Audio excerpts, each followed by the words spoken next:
First, Maryland is in the news for a sheriff selling machine guns. Now you got this, and surprise, surprise, it's abuse by the Catholic Church, not trans people or drag queens and kings.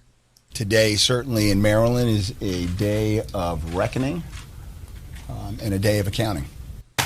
Maryland Attorney General Anthony Brown was referring to this 463-page report that documents, quote, the depraved and systemic failure of the Archdiocese to protect the children it was charged to keep safe. This is a full accounting. There are details of repeated, tortuous, terrorizing, depraved abuse. The investigation uncovered the extent of the power and authority the clergy used to exploit the trust of the children. They told What happened to the Bible being the moral guide to make sure everybody's good? You got a Catholic priest and diocese and people that are like in the upper levels of the Catholic Church doing all this kind of stuff and protecting these people.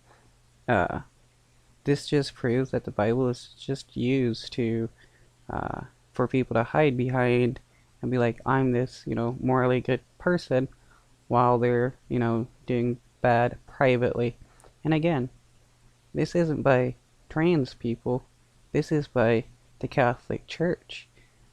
So it seems like we should be passing bills to protect kids from, the Catholic Church and people like, these Catholics. told their victims the abuse was God's will. Some threatened that the victim or the victim's family would go to hell if they told anyone. They attempted to normalize sexual behavior as roughhousing. Yeah. Religious people love to use the threats of hell to keep people from talking.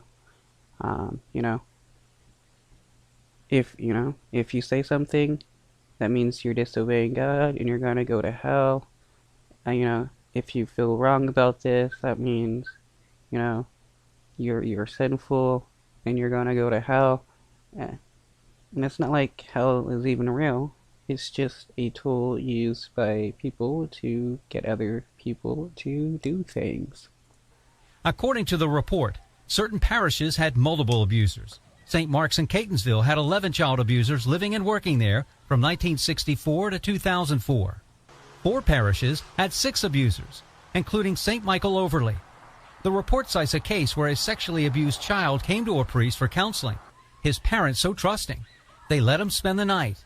The report says the priest raped him for 5 years. Wow, see, they let their kid spend the night with an adult. That's pretty wild. Especially since, this kind of behavior by the Catholic Church has been well known for hundreds of years now.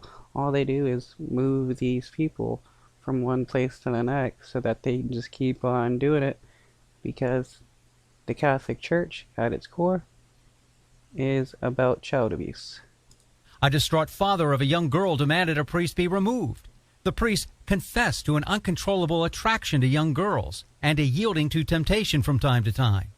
The Archdiocese quietly got him into psychiatric treatment and reassigned him to desk work where he would not be exposed to temptation. It's not only churches, it is schools associated with the Archdiocese. So the institutions associated with the respective archdioceses are the target of our investigations. The report details the abuse by Father Maskell. At least 39 people reported being sexually abused by him. 9 girls described being given tea, soda, or wine, or even being hypnotized. 7 girls complained they were forced to have sex with Maskell and other men. The AG's report indicates that Maskell and Father Magnus worked as a team, abusing the girls at Archbishop Keogh High School. Many of the victims who were sexually abused by Maskell described Magnus as participating in and being present for the abuse. Again, it's religious people doing this, straight men that are abusing these people, not the LGBT community. So Why is there such a fear about the LGBTQ community, especially nowadays trans people, since gay people really can't be targeted anymore? It's it's all because of projection by the right-wing Christian community who's actually doing the abuse and want to put it off onto trans people and create a satanic panic. But for an insurmountable legal obstacle, we will do everything we can to bring those abusers and those who enabled them to justice.